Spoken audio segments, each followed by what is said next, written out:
In it here now, what are you gonna do now? I'm gonna bid on here now. Who bid $500,000 bid? Welcome to the Legacy of Agriculture. This program will explore the past, present, and future of agriculture.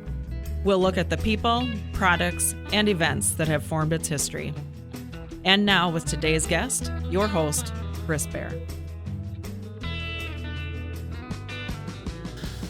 Good morning, everybody. I'm Chris Bair, your host of the Legacy of Agriculture. Thank you for joining us on this Saturday morning on WNX Radio. If you've missed any of our episodes, you can catch up on previously recorded shows on Apple, Spotify, YouTube, and on the legacyofagriculture.com. Today, I have a co-worker and good friend, Neil Broughton, that is on the show, and he is our land manager, and he is managing land for Pifer's Auction Realty and Land Management all over the Midwest. Neil, as I drive down the road and I think about land management and the value of land management to Pifer Auction and Realty, a lot of people don't know exactly what land management means. Yeah, I get that question all the time. Why do I need a land manager? Why do I what do you even do for a job, kind of thing? You just sit in your office and look at maps all day. We never ask you that question, no, exactly. Right? What are you doing? What are you doing? No, but are you working today or what? Exactly. It's a every day's vacation kind of thing. I'm always on the road. It seems like I never get to be in the office very much. It's one of those jobs that you're out in the field checking crops, looking at landowners' assets all the time, and you get in a little bit of office time inside the office to work on some paperwork, some documents. But why do people need a land manager? It's to improve their asset of owning that ownership of that land and how to get more bang for the buck, or design it to what they want for an end goal. That maybe they want to turn into lots for homes and farm also. Maybe they just want to turn on to recreational hunting. Maybe they want a dirt track for racing motorcycles on. There's just so many different avenues to go down, and there's so many different federal and state programs we can put them in.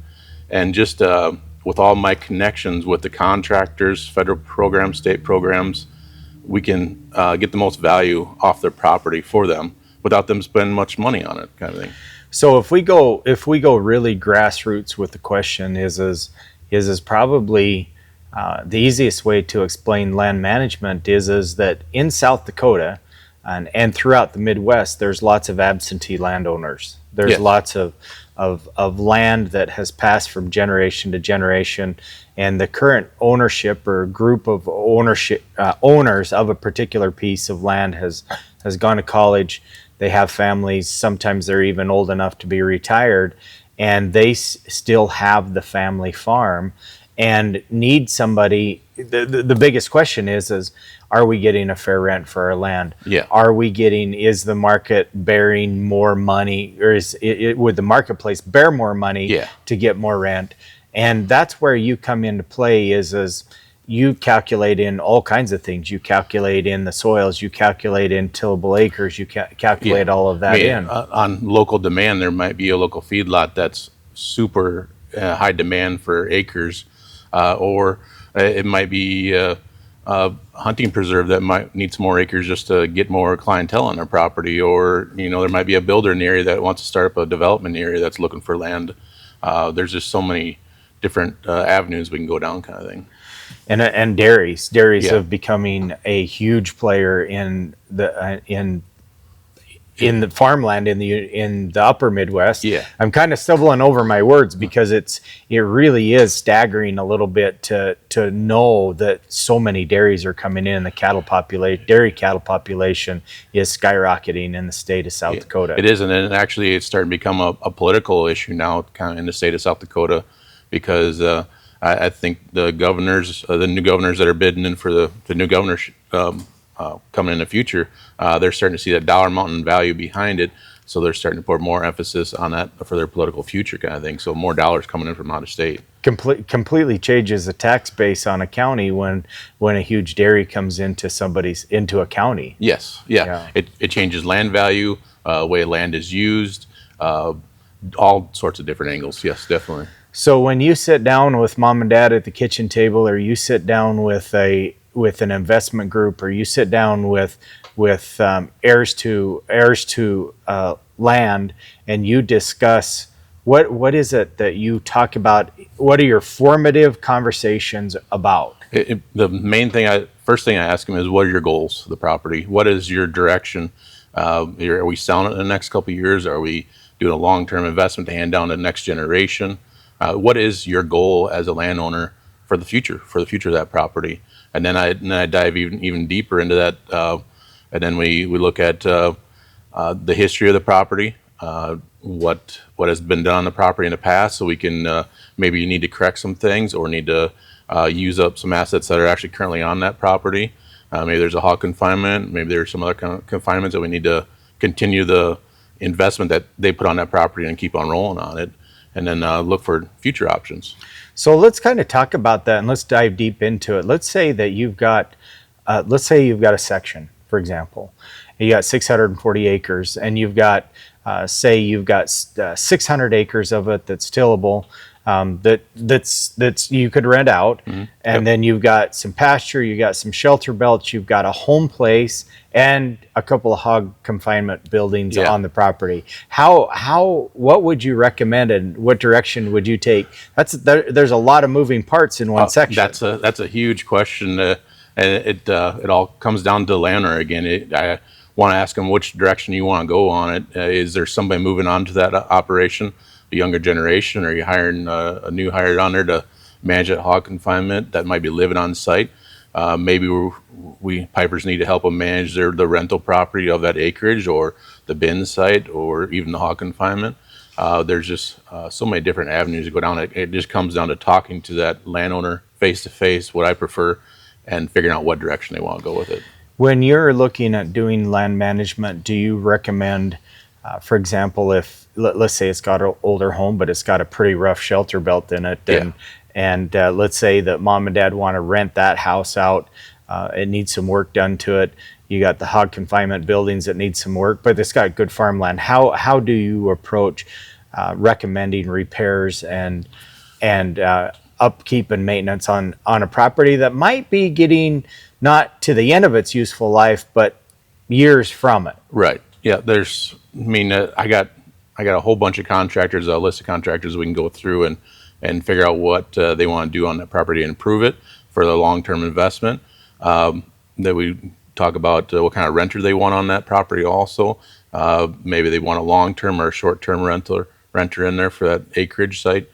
We can look at state programs for restoring that shelter belt, looking at other CRP conservation needs, and also look at it, maybe possibly rebuilding that hog confinement to get more use out of in the future. There's just so many different avenues we can go down. It just comes down, like I said before, just I need to get in front of that person, that landowner, and see what direction they want to go on that property. Because I'm not going to tell them we need to go on this direction. I want them to tell me what direction they want to go. Wouldn't you agree that you also have to have the renter in mind too, that the needs and the wants of somebody that would come in and rent that land? Yeah, the ag tenants are huge. We're not here to take away the tenants that they currently have, but if that's something that they want, we can definitely do that. We can go out and do an ag lease auction kind of a thing. That's sealed bids. Yeah, sealed bids, or we can do anything like that to try to get the most value of what the fair market value of that lease is for right now in that area, instead of just guessing this is what number it might be, and we just don't know for sure. So it's actually it's a formula that we use to try to determine the value of that rent. Yeah. I mean, we can go down all the different the SDSU sends out documents, and other states send out documents to show you what the value of what the history value of that acres would be for cash rent in that area. But we need to just kind of narrow it down a little bit more. Folks, we're going to be right back on the Legacy of Agriculture. Hey, this is Jasmine at Pifer's Auction Realty and Land Management. Pifer's offers multiple ways to bid and buy at our equipment and land auctions. You can bid online, in person, or place pre-bids before the sale even starts. By providing convenient bidding platforms, we make sure that you can buy the items or parcels you want the way you want to. Visit pifers.com to see a complete list of our auctions.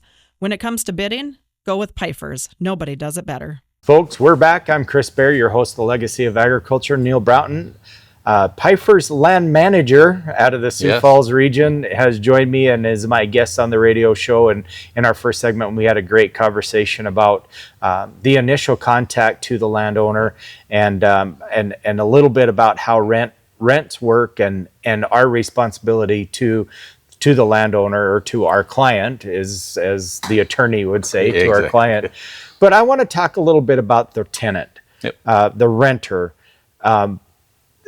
It's not uncommon for a renter to come up to our booth or come to our Sioux Falls facility and say, "You guys charge too much money, and you're ripping the farmers off, and you can't make any money," and on and on and on. But the reality of that is that it's not our job to go out and just get as much money as you possibly can. The idea behind it is to take care of our client, that's who we're working for, but also it has to be profitable and it has to be equitable to the tenant or to the renter. Yeah, and I do get landowners that say, "I want the most money I possibly can get on this property. I don't care, just give me the most dollar amount possible." Well, that's very rare, but I do get tenants or landowners that do like that. But the most time we want to get the most fair rent off that property, so both parties are happy. We're not going to come out there and gouge. A lot of tenants do not want to see a land manager come onto their property, even hear that, "Oh, we're getting a land manager," because instantly they're thinking, "We're going to raise rates. It's going to be horrible. We're not going to make any money off this property anymore. We might as well just get rid of it," kind of thing, or not farm this property anymore. And we don't want that to happen at all. Most of the renters that are on those properties are really good, and we want to keep that because nobody knows that land better than the landowner themselves or the person that's been farming it, the tenant that's been farming it recently. They know that property better than anybody. They know what they can get off that property, so we want to keep them as long as we possibly can. Well, and sometimes when you're working for the client or the landowner and you have, let's say, 2 or 3 tenants that are vying for this piece of property, you actually take a look at their financial strength, you take a look at their farming practices, you look, and not very many people know this, but sometimes you go out and you take a look at the crops that are each one of these tenants are growing and say, tenant number 3 might not pay that premium price, but his fertile application is different. He does a much better job fertilizing and protecting that soil. He's much more of a conservationalist. He doesn't use high-speed equipment. He uses very methodical in his processes. And sometimes the guy that doesn't quite pay as much would be a better tenant for that client. Yes, and the dollar amount is not everything. The quality of long-term investment of that land. We want the weed management, tree management, fence management. When we talk about pastures too, as long as that grass is being maintained, it's not being overgrazed or anything like that. It's about how that tenant is going to take care of your asset to get the most and long-term value out of that property. There's stuff that needs to be maintained or changed or upkept. We want that tenant to be highly involved in that process, which a lot of our tenants are. They're very energetic and they want to hold that property as long as they possibly can. Well, it's their livelihood, it's their income maker. It's an investment. Yeah, the tenants is investing in that property as well, because say you've got 2 sections of ground that you want to rent, and that tenant decides that he needs to upgrade machinery so that he can take on those extra acres, and so he's actually investing into a long-term relationship with your landowner. Yeah, and I get calls from tenants that I manage, and then also they're looking for more property also, that are they want to show me, come and look at my property. Come on. Yesterday I went down to Wakanda area, Yankton area, to look at a property that we don't manage yet, but the landowners wanted us to see what the tenants are doing on property and see if it's up to par what it should be for. And that tenant was doing an awesome job. Big huge driveways, keeping everything well maintained. He was a really good farmer. So you were very impressed with that tenant by going onto his farm, and lawns manicured, weeds are sprayed. Yeah. Everything was in order, corrals, feed yard, everything looks pristine, which identifies good qualities of a tenant. Exactly. Yeah, he's not he's not sleeping in until noon kind of a thing, watching the soap operas at 1 o'clock kind of a thing. He or she is out there working her butt off trying to keep in that investment of that landowner's at a high value. Well, not only that, but that also protects the integrity of the land that he'll be farming. It also protects the integrity of the land management team, and Exactly. it protects the integrity of our client. Yeah, I mean, Pifers, we hold our bar very, very high. We don't go out and do a low bar job. We're doing the highest quality we possibly can, and so we're looking for the tenant that's going to carry our values onto that landowner's, property. And so we want us to look good, and we want the landowner to look good too. So Pifer's land management team manages 230,000 acres Yes. plus, Yeah. clear across the upper Midwest. Yeah, and we're expanding. We just hired 2 new employees in western North Dakota that are going into Montana. We're seeing a huge push out to the west, and we're picking up more customers in Nebraska and Iowa. I mean, we're just a growing company, but we want to add to our employee base to keep that high value of clientele. What do you look for in good tenants? Or excuse me, in good clients, in good landowners? Good landowners. Yeah. Do you ever turn landowners down? No, we don't want to rent your land. Or? Well, no. I mean, there's always different angles you can take with it, kind of thing. I've dealt with some really troublesome landowners, multi ownership, multi-trust ownership that are troublesome, but everything has ups and downs to it, kind of thing, and we can fight through that and work with each other. And I've been yelled at. Some of my past work with game fishing parks I've had people walk around with pistols next to me and say they hate my guts and give me the finger every once in a while. But that's normal. It's just kind of normal for me. So I like that high stress situation and bring it down to communication level, and all of a sudden we become friends and good business partners, kind of thing. I've learned in the auction business to run zigzag. Yes, exactly. I'm pretty good at running zigzag. Yeah, my back of my head is always on fire a little bit, kind of thing. Somebody's chewing me out somewhere, kind of thing. But that's why we deal with those situations that are really high stress. But the good people like that we have Pifers can bring that and lower that tension down and get a really good communication going. And communication is number one. I prefer face-to-face, phone call messages, but I do text messages and emails and all that kind of stuff, but with all different technology. But we want to work the best and hardest for our customers and clients. Yeah. Well, I think the land management team at Pifers does a absolutely phenomenal job maintaining a high level of integrity and openness and transparency. Yes. I think that transparency to both the tenant and to the client is absolutely crucial in every business transaction. Yes, yeah. I mean, we're talking thousands of dollars in multi-million transactions with land. It's not just pennies and dollars kind of thing. It's a livelihood for a lot of these people. So tell me just a little bit, and we're coming down to the end of the second segment, but tell me a little bit, Neil, about what you're doing this time of year when you're going out and doing crop inspections, you're doing field inspections. What are you looking for? Yeah, well, this time of year, I'm going all different directions, but yeah, field inspections are our first round. With Pifers, we have 2 mandatory field inspections, which I'd say 2 are mandatory, but we're stopping at that property multiple times a year, do random spot checks. But our first spring, summertime, we're looking at the field to make sure it's been planted, what the crop is looking like at this time of year, weed management, fencing, pasture, if they have cattle, how the water stuff is, any kind of equipment that might be on the property, irrigation pivots. We check all that stuff out for the landowner. Looking at rental sites, their bin sites, their sheds they're renting out. We're looking at that also. And then we're getting ready for the next coming of leases, negotiation and all that kind of stuff. So I'm doing some phone calls with tenants and landowners right now, and then we're meeting with new customers also. So and you're also, as part of your field inspections, you're doing drone footage as well. You're Yes. flying a drone over it. You're looking at the centers. You're looking at how good the crop looks. Is there any low spots? Is there any bad spots? Yeah. Is there anything that needs to be fixed after the crop comes off? Yes, and this year with a lot of flooding that's up in the Northeast and in the North Dakota, a lot of those 2-track trails were flooded this year for us. And so drone was the only way we can get access to that field. So we're looking at I was able to take it up and get really in-depth look at that property. We'll be right back with the third segment. Hi, this is Jasmine at Pifer's Auction, Realty, and Land Management.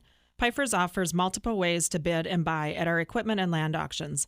You can bid online, in person, or place pre-bids before the sale even starts. By providing convenient bidding platforms, we make sure that you can buy the items or parcels you want the way you want to. Visit pifers.com to see a complete list of our auctions. When it comes to bidding, go with Pifer's. Nobody does it better. Hey folks, it's Chris Bair, your host of the Legacy of Agriculture. We're in our third segment. Neil Broughton from Pifer's Land Management in Sioux Falls has joined us as my guest today. And in the second segment, we didn't quite get to the end of talking about field inspections. Yes. and the importance of field inspections. So you guys are going out and you're doing drone footage, you're walking the fields, you're driving around the fields, and your landowner will get a report of all of that, including the drone footage, correct? Yes. Yeah. They'll get a end of year report, we call it, and that'll come out in more of that January, February timeframe to the landowner, and it has a very detailed what we saw on a property, what we can do in the future for investment on a property, any ways of improving, what we saw from the tenant side of things. We'll get a tenant report also from them. We'll see what we can do for crop history, for crop future on a property. There's just so much we can look at and dive into on that also. And you'll make recommended changes once Yes. once you get through the crop season and you have a full picture of that entire calendar year. You'll make recommendations. Yeah, maybe there's a place where we need to improve some drain tile. Maybe there's access, field approaches, fence and improvements, and then there's federal programs we can tie into there, federal state programs we can tie into it, so it's not coming 100% out of that landowner's So pocket. let's dive into that just a little bit. In the first segment, you said a word that triggered my mind about conservation. Yep. How does conservation come into land management? Well, it's a way that you can get more out of your property. I mean, there's a lot of grassways that are sitting idle that just are not quite good enough for pasture use or hay usage and all that kind of stuff. And it's a way to get some more money off that property, maybe to increase or decrease, your erosion off that property with different land, grass planted on there, or terraces. There's just so many different avenues you can go down with conservation, or if you need to, maybe you want to improve it for wildlife management kind of thing too, we can go down that avenue. So let's talk a little bit about properties. Let's go back to this section approach. You've got a section of land. Yep. and you've got 550 tillable, but you've got 140 acres that maybe there's a creek running through it, or a ditch, or grassland and trees. And what do you do with the acreage that's not tillable? Tell us how you or what recommendations you make to that landowner. I mean, we go into especially like right along the Big Sioux River right now. There's a program that's paying out close to $500 an acre, and then for your tillable ground that you can put into to help manage erosion and along the Big Sioux. And then there's they also pay out like over $100 an acre for trees that you may never have ever got money off that property. It's a way to get revenue off that, and it's all contributors to the Big Sioux, so it can go off into Turner, Clay, all the different counties in southeastern South Dakota, or up into the east South Dakota. But then you can also go into the hunting leases too. What Pifer does a lot of that too also is that there's an avenue that you can get more revenue off of for hunting leases, where you don't come out there to take away hunting leases or hunting rights away from people. That's definitely not what we want to do, but it's another avenue that a landowner can go down to get more revenue off that property. Yeah, and sometimes you touch just a little bit on hunting rights and taking away hunting rights.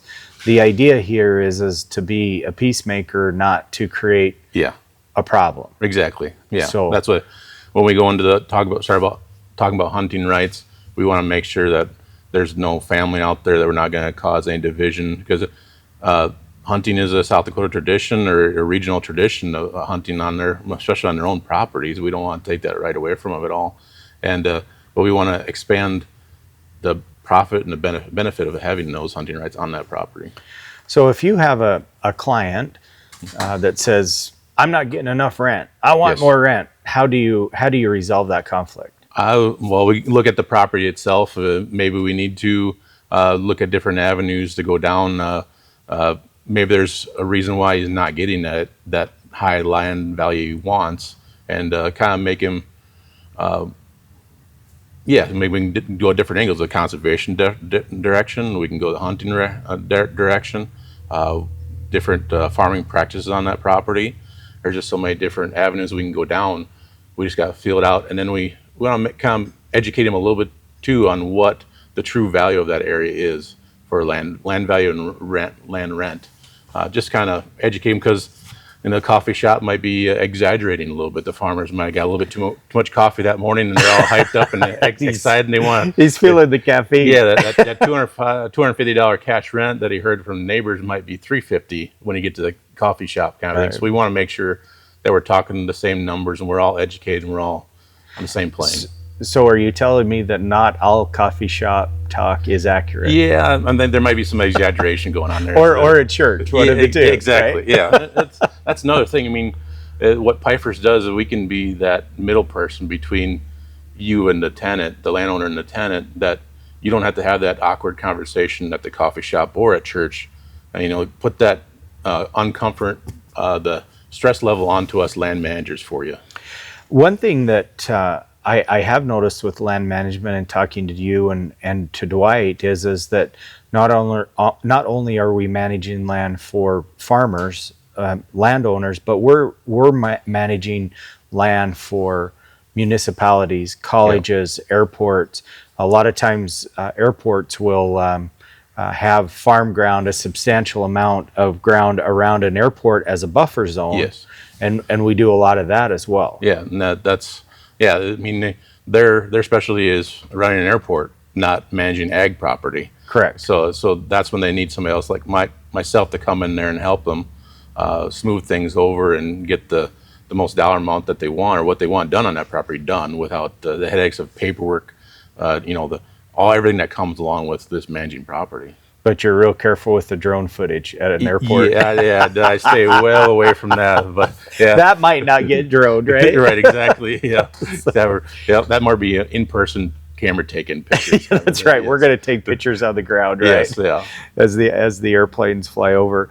Well, Neil, that's been a great first three segments on the legacy of agriculture. I want to talk just a little bit about how broad of an area we cover as Pifers on the land management side.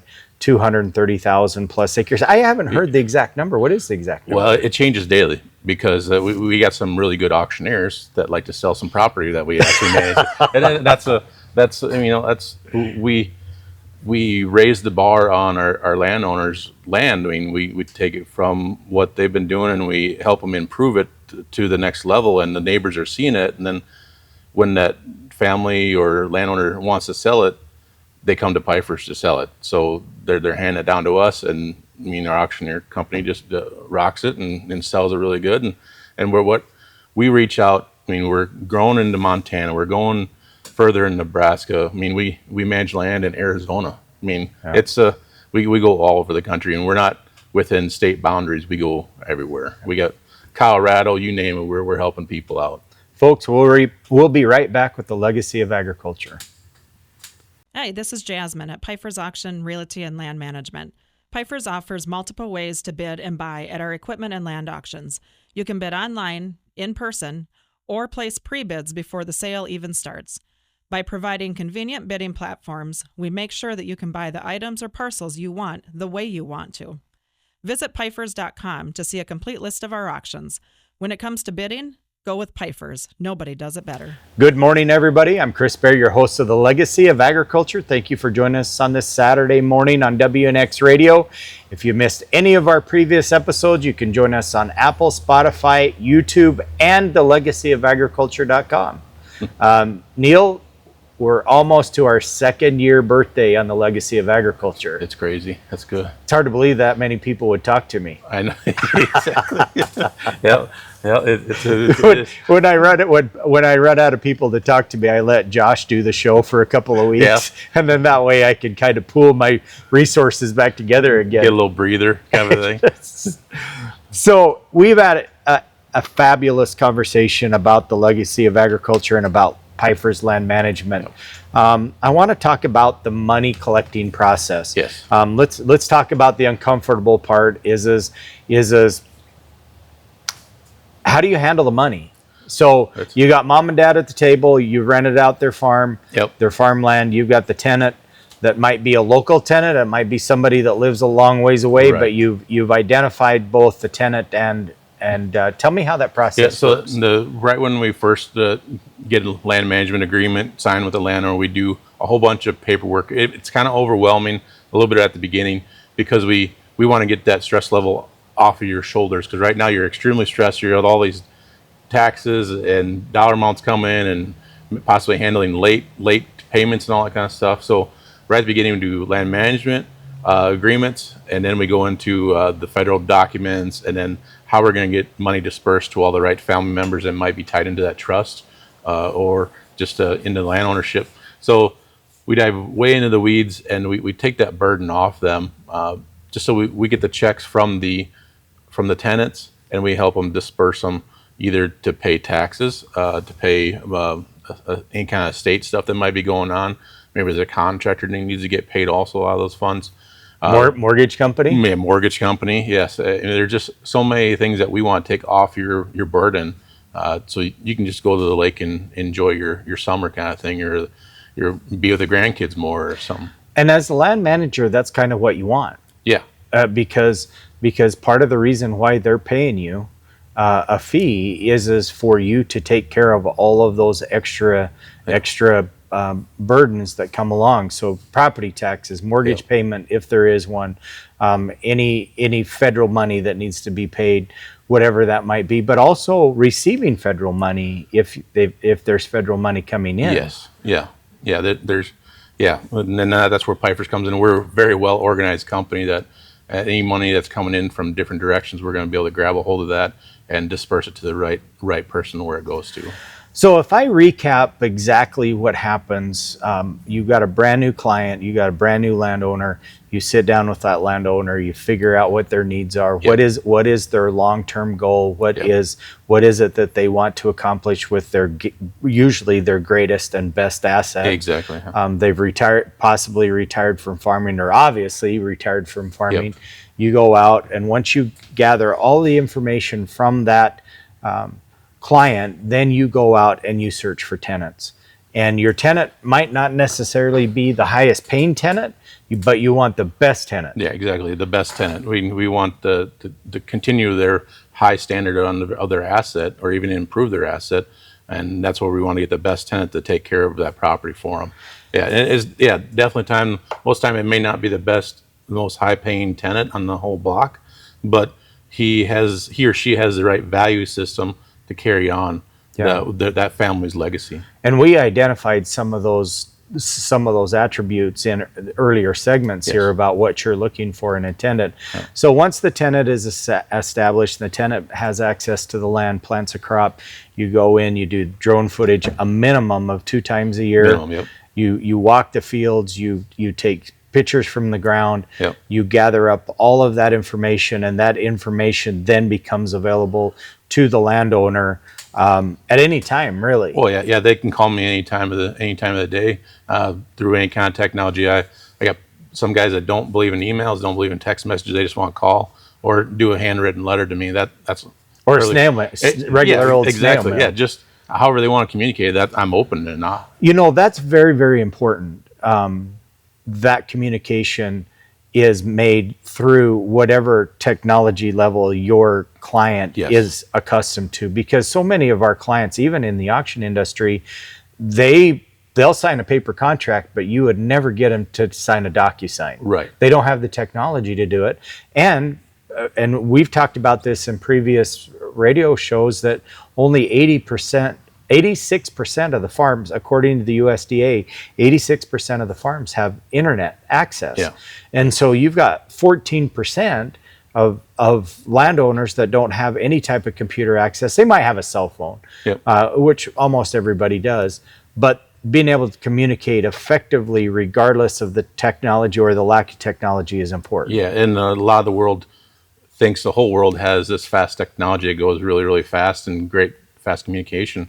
Yeah, there's some places that don't have, like you said, internet or cell phone signal. So it needs to be slowed down a little bit, or make the newer technology people realize that, hey, we got some lower technology people that don't have that asset of communication, that we need to slow it down just a little bit and make them realize that our payments or our communication might be a little bit delayed just because of where they live. Well, I know my children, speaking about technology, some of my children don't even have Facebook accounts, but they are using all of these other social media platforms, and they always tell me, Dad, Facebook is for old people. Yeah. And I says, well, that's why I use it. Exactly. So, yeah. and they're very unmerciful, believe it or not. And we're not big Instagram people yet. We're not making money off our Instagram accounts. I do have an Instagram account, and I do use it sometimes, but I don't have a very big following because I don't use it very much. Yeah. I thought I was pretty important when I got email and text messages, but evidently I'm out of date now. No, yeah. You need to catch up with the times a little bit. You have to remember, Neil, when I started in the auction business, I'm going to date myself, there was no internet and there was no email. Yeah. However, the technology was the fax machine. And so when that fax machine went off, usually it was something that was coming in, somebody needed some help or something like that. And then it always generated a telephone call. Oh, yeah, exactly. And so the technology has just changed. Neil, the most important part of this is I know that we have listeners out there that are interested in land management, that are interested in somebody coming and managing that land, or at least initiating a conversation. And your initial conversations are free of charge. Yes. If Ole and Lena want to rent their land, you'll come out, you'll look at it, you'll get the maps, you'll do, and you'll sit down with them at no charge. Yes, at no charge at all. I mean, even if you're thinking about maybe 10 years down the road or 5 years down the road, you might be looking at doing some family changes on the farm, and you need to talk to somebody to start that process, maybe to get that stress level off you, to kind of plan things out. Give me a call. So give us your contact information twice. Twice, okay. My cell phone number, which is the best way to get a hold of me, it'd be 605-351-4931. So it's 605-351-4931. Yep. Or they can call the Sioux Falls office. Yes. Jasmine almost always answers the phone. Yep. 605-836-2277. 605-836-2277. Quickly give us your email address. Broughton@pifers.com. NBROUGHTON. Pifers@pifers.com. At Pifers.com. Neil, thank you for joining us. You've been a great guest, and we'll probably be back in a few more months to talk more about land management. You're good. Thanks. In it here now, what are you gonna do now? I'm gonna been on here now. Who bid $500,000 bid? We hope you've enjoyed today's edition of The Legacy of Agriculture with Chris Bair, sponsored by Pifer's Auction, Realty, and Land Management. Call Pifer's at 605-836-2277.